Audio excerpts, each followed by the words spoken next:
ये घटना दिल्ली के सब सीनियर लोग जानते हैं, जिनकी उम्र 35-40 साल है वो सब जानते हैं इस घटना को। मोबाइल फोन में वीडियो नया नया आया था उस समय। अब तो आपके हर फोन में वीडियो है, अब तो सामने भी है, ताकि आप वैसा वाला मुंह बना के सेल्फी खिंचवा सके। पाउट बोलते हैं ना, मैं उसको देसी भाषा में सूअर जैसा मुंह बोलता हूँ, और वैसा ही बनता भी है, क्यूट क्यूट सा सूअर जैसा मुंह बना के लोग सेल्फी खिंचवाते हैं, उसको बोलते हैं पाउट। तब तो कैमरा फोन में पहली बार आया था, तब लोग अभ्यस्त नहीं थे। अब जैसे आप लोग कितने अभ्यस्त होंगे, हम भी होने लग गए अब हम किसी से बात करते हैं तो हम ये एज्यूम करके चलते हैं कि उसने फोन में कुछ ना कुछ ऑन कर रखा होगा, या तो आवाज रिकॉर्ड करेगा या वीडियो बनाएगा। तुम कितने केयरफुल होकर बोलते हैं, कितने कॉन्शियस रहते हैं। और सर्विलांस सोसाइटी की सबसे बुरी बात यह है कि हम हमेशा चौकन्ने रहते हैं, हम सहज हो ही नहीं पाते। सहज रूप से दो लोग बात कर लें, हो ही नहीं पाता।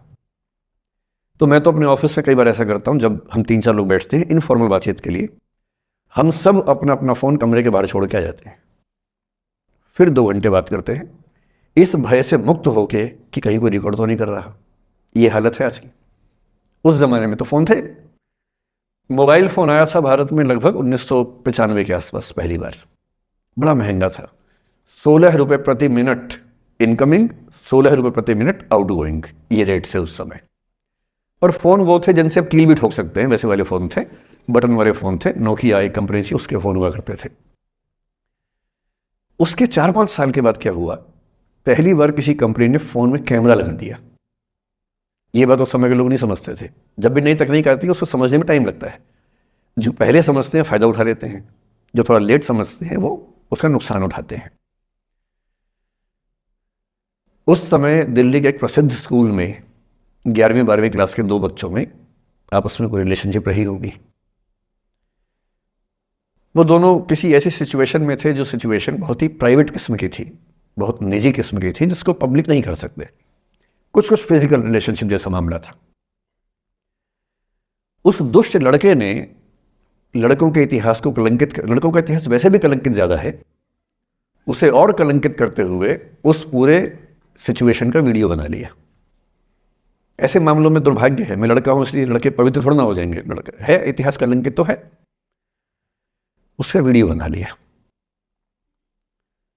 और दुष्टता का चरम स्तर निभाते हुए वो वीडियो अपने एक दोस्त को शेयर कर दिया। ये कहे कि किसी और को दिखाना मत, जैसा कि होता है अफवाहों की दुनिया में। हर अफवाह एक व्यक्ति एक को ही बताता है, ये कह के किसी और को मत बताना, और अगला व्यक्ति भी अगले को यही कह के बोलता है किसी और को मत बताना, और इस तरह से पूरे शहर को खबर होती है और सबको लगता है कि सिर्फ मुझे पता है। वो वीडियो फैल गया।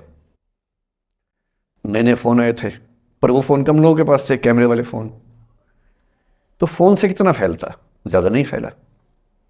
लेकिन उस समय दिल्ली की कुख्यात मार्केट हुआ करती थी, पालिका बाजार, अभी भी है, पर तब वो कुछ और कामों के लिए कुख्यात हुआ करती थी। अब तो कपड़े मिलते हैं, तब कपड़ों के साथ कई चीजें और मिलती थी वहां।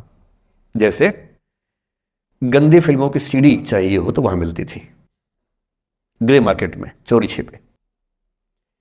इस वीडियो को सीडी में कन्वर्ट करके लोगों ने वहां से खरीदा, लाखों करोड़ों की संख्या में। नए नए टेलीविजन चैनल प्राइवेट आए थे, और प्राइवेट टीवी चैनल को खबरों की भूख इतनी होती है कि वो खबर के लिए जान दे सकता है और जान ले भी सकता है किसी की। 24 घंटे इस खबर पे, इस चीज पर खबरें चल रही थी सारे चैनल्स में, कि ये वो लड़का है जिसने ऐसा किया, ये वो लड़की है, ये वो स्कूल है, इस स्कूल की प्रिंसिपल से बात करेंगे, इससे बात करेंगे। वो जो बच्ची थी जिसकी इसमें कोई गलती नहीं थी, सिवाय इसके कि वो किसी एक लड़के से प्रेम करती थी, जो कि उस उम्र में बच्चे कर बैठते हैं, इसके लिए बहुत चिल्लपौनी मचानी चाहिए। बच्चों को आप हर बात पे अपराधी नहीं मान सकते। उस बच्चे की गलती सिर्फ इतनी थी कि उसने अपने दोस्त पे भरोसा किया, जो भरोसे के लायक था नहीं। वो नीच किस्म का व्यक्ति था जिसने उस संबंध की गरिमा को समझा नहीं। उस बच्ची के घर के बाहर 24 घंटे न्यूज चैनल से कैमरे खड़े रहे। घर से कोई भी निकले 50 कैमरे पीछे, आप बताइए आपकी बेटी कैसी है, आप बताइए आपकी बहन कैसी है। अंत में उस पिता ने अपनी बच्ची को इस देश से बाहर भेज दिया। उसके कुछ दिन बाद की जो खबर टीवी चैनल से नहीं दिखाई, उसके पिता ने आत्महत्या कर ली। ये तीसरा इंसिडेंस है। ये सारी खबरें सच्ची बता रहा हूँ मैं, इनमें से एक भी झूठ नहीं है। झूठी कहानियों से मोटिवेशन दिया जा सकता है, मैं जानता हूं, पर जब सच्ची कहानियां हैं तो मैं झूठ क्यों बोलूं? सारी सच्ची कहानियां बता रहा हूं मैं आपको। एक चौथी कहानी जो आप में से कई लोगों की होगी।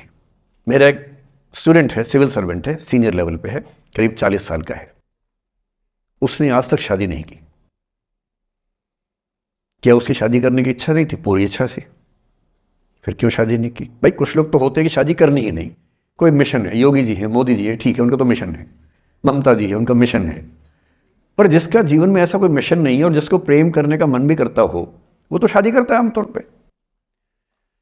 उसने शादी क्यों नहीं की जानते हैं?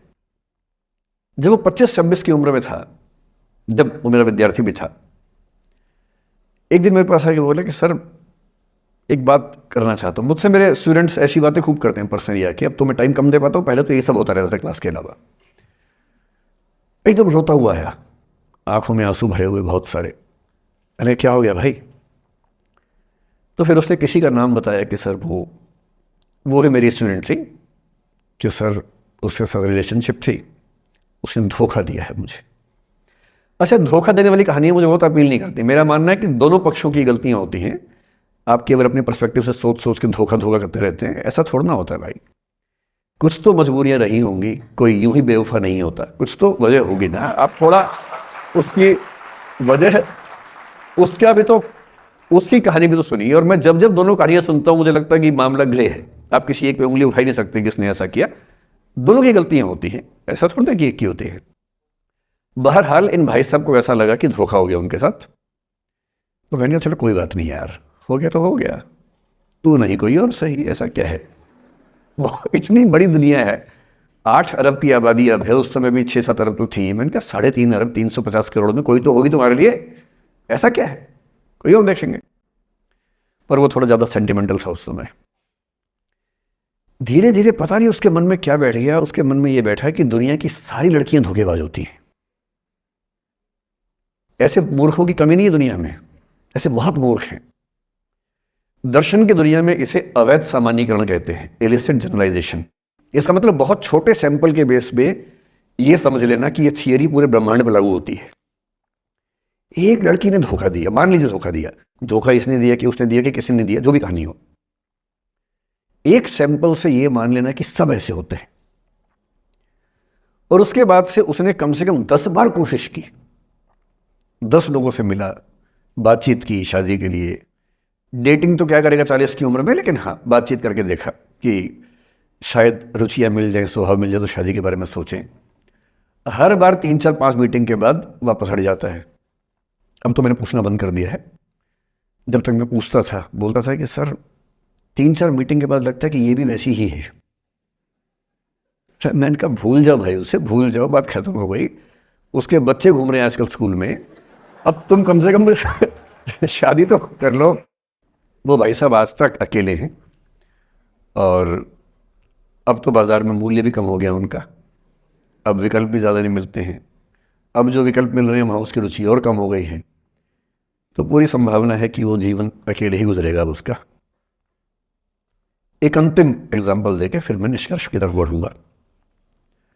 मैं एक आईएएस ऑफिसर को जानता हूं, 2 आईपीएस को जानता हूं, बहुत योग्य लोग, देश के सबसे अच्छे संस्थाओं से पढ़े हुए लोग, प्रॉपर आईएएस प्रॉपर आईपीएस में नौकरी करने वाले लोग, और इन तीनों ने अपना जीवन समाप्त कर लिया नौकरी में रहते हुए।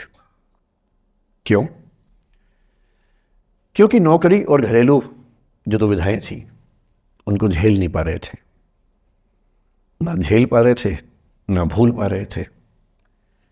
लेट गो नहीं कर पाए तो गिव अप कर दिया। और इसलिए मुझे अक्सर लगता है कि जितनी चीज़ें हम सिखाते हैं बच्चों को, हिस्ट्री, इकोनॉमिक्स, लिटरेचर, वो सब ठीक है, उनका भी महत्व है। शायद उससे ज़्यादा महत्व इस चीज़ का है कि ये समझें कि अपने इमोशंस को कैसे मैनेज करना है। जब जीवन में ऐसा लगे कि सब खत्म हो गया है, जब जीवन में लगे कि बहुत टॉक्सिक किस्म की लाइफ हो गई है, उससे बाहर कैसे निकलें, शायद ये सबसे महत्वपूर्ण लेसन होता है जो हम सबको सीखना चाहिए। मैंने कहीं से सीखा नहीं है, ना मैंने ऐसी किताबें पढ़ी हैं। हालांकि मैंने 2 किताबें मंगवाई हैं पिछले हफ्ते, पढ़ी नहीं है अभी तक, तो मैं किताबों के बेस पे नहीं जानता कैसे सीखते हैं, लेकिन ज़िंदगी से तुम सीख सकते हैं। इन कहानियों का सबका एक ही सार है, वजह अलग अलग है। एक व्यक्ति ने इसलिए अपना जीवन समाप्त किया कि वो रिश्ता उसके हाथ से छूट रहा था।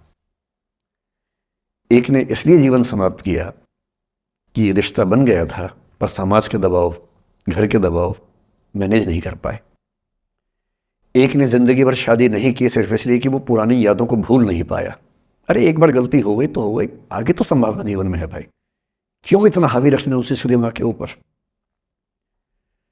कुछ लोग देश की सबसे अच्छी नौकरी में होकर हर पैमाने पर सफलता की हर कसौटी पे खरा उतरने के बाद जीवन नहीं बचा पाए, क्योंकि दूसरों की नज़र में आप बहुत सफल हो जाए, अपनी नज़र में शून्य हो, तो फिर जीवन कैसे बने, जीवन कैसे बचे। इन सारी कहानियों का मूल भाव एक ही है, अगर आप खुद को हैंडल नहीं कर सकते तो दुनिया को क्या हैंडल करेंगे।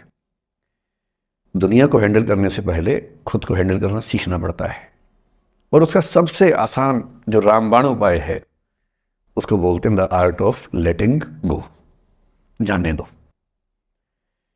वो अफसाना जिसे अंजाम तक लाना न हो मुमकिन, उसे एक खूबसूरत मोड़ देकर छोड़ना अच्छा। साहिर ने लिखा, प्रेम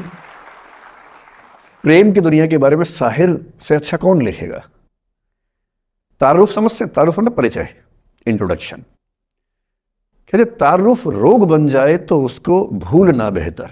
अरे परिचय हुआ किसी से, आपकी भाषा में इंट्रो हुआ, यही बोलते हो ना आप लोग, इंट्रो हो गया, इंट्रो हुआ, दोस्ती हुई, बाद में लगा रहे यार ये तो उल्ट पटांग आदमी है या उल्ट पटांग लड़की है, छोड़ो फिर, पैसा क्या लूट लेना है। तारुफ रोग बन जाए तो उसको भूलना बेहतर, ताल्लुक बोझ बन जाए तो उसको तोड़ना अच्छा। वो अफसाना जिसे अंजाम तक लाना न हो मुमकिन, उसे एक खूबसूरत मोड़ देकर छोड़ना अच्छा। बस करना यह है कि खूबसूरत मोड़ देकर छोड़ना है, हाथ में तेजाब की बोतल लेके नहीं। और आज की पीढ़ी का ये समझना बहुत ज़रूरी है कि छोड़ना भी अच्छे तरीके से हो सकता है। तो मैं उस बात पर आऊँ उससे पहले थोड़ा संक्षेप में समझा दूँ। मुझसे कुछ बच्चों ने पूछा इस बीच में कि जितना आसानी से आप बोल रहे हैं, क्या सच में इतना आसान होता है? कैसे छोड़ें उन चीज़ों को जो मन पर हावी हैं, उन इमोशंस के टर्मोइल को, उन इमोशंस की इंटेंसिटी को कैसे मैनेज करें? क्या सच में इतना आसान होता है? आसान तो नहीं होता है। मेरी उम्र में आसान है, आपकी उम्र में आसान नहीं होता है। मेरी उम्र में क्यों आसान है? क्योंकि ये सारा खेल हार्मोन्स का है, ये सारा खेल केमिस्ट्री का है। हम सब दरअसल बहुत सारे केमिकल्स, जिनमें से कुछ का नाम हार्मोन्स हैं, उन केमिकल्स और हार्मोन्स के बहुत सारे इंटरेक्शंस के रिजल्ट हैं। इसलिए जब कोई बच्चा जैसे छोटे बच्चे हमेशा उछलते रहते हैं, पेरेंट्स थके रहते हैं, ये इन सब की केमिस्ट्री का परिणाम है, शौक का मामला नहीं है। आपकी उम्र जो होती है किशोरावस्था और युवावस्था की शुरुआती उम्र, मैं मान के चल रहा हूँ कि आप सब लोग 17 से 22-23 के बीच के लोग हैं, बच्चे हैं। कुछ तो भी शादी भी नहीं कर सकते होंगे, वो वाले होंगे ना, लड़के तो नहीं कर सकते होंगे भी, 21 के कहाँ हुए होंगे, तो वो वाली उम्र आप लोगों की है। इस उम्र में इमोशंस का टर्मोइल, इस उम्र में इमोशंस का बिखराव इतना ज़्यादा होता है कि संभालना बड़ा मुश्किल होता है।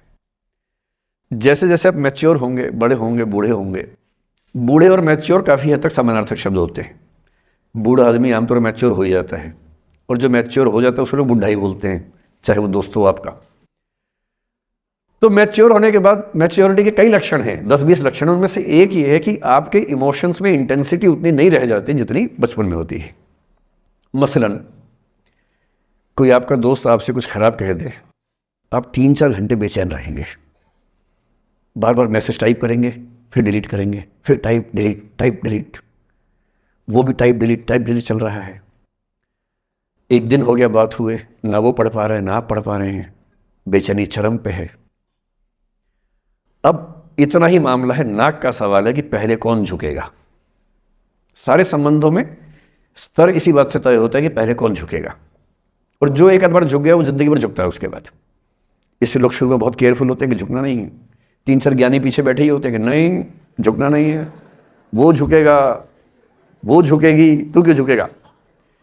इन ज्ञानियों से बचना बहुत जरूरी है, जिंदगी जहर बना देंगे आपकी। अब दोनों ईगो फाइट कर रहे हैं कि पंजा किसका गिरेगा, इस पर फाइट चल रही है। 2 दिन हो गए, 3 दिन हो गए, उसके बाद एक आध आदमी पिघल जाता है, उसको लगता है भाग में जाए यार, बात ही नहीं हो पा रही, तुम ईगो कर रहे हो। फिर वो फ़ोन मिलाता है, ये भी फ़ोन की इंतज़ार में 3 दिन से सो भी नहीं रहा बेचारा, हीरो बेशक बन ले पर बेचैन तो भाई। खटक से फ़ोन उठता है, अब दोनों कान में फ़ोन लगा के रखिए, कोई नहीं बोल रहा, चुप। क्या बातचीत चल रही है सोचिए, एक भी शब्द नहीं, एकदम चुप। थोड़ी देर के बाद कंफर्म करने के लिए कि है भी या नहीं, एक बोलता है हेलो, माँ से आवाज आती है कोई एक मैं थोड़ा ऐसे ही जोकर टाइप की बात करता हूँ, मुझे मोटिवेशनल स्पीकर ना समझे आप लोग, मैं ऐसी हंसी मजाक ही करना आता है मुझे, वही मैं करता हूँ। लेकिन इससे आप ये ना सोचिए कि मुझे पढ़ाना नहीं आता, मैं पढ़ा भी लेता हूँ IAS के लिए मुझे वो भी आता है, लेकिन अभी क्योंकि आप बच्चे छोटे हैं तो मैं आपके साथ वैसी बात ही कर रहा हूँ। अब ये सब चल रहा है,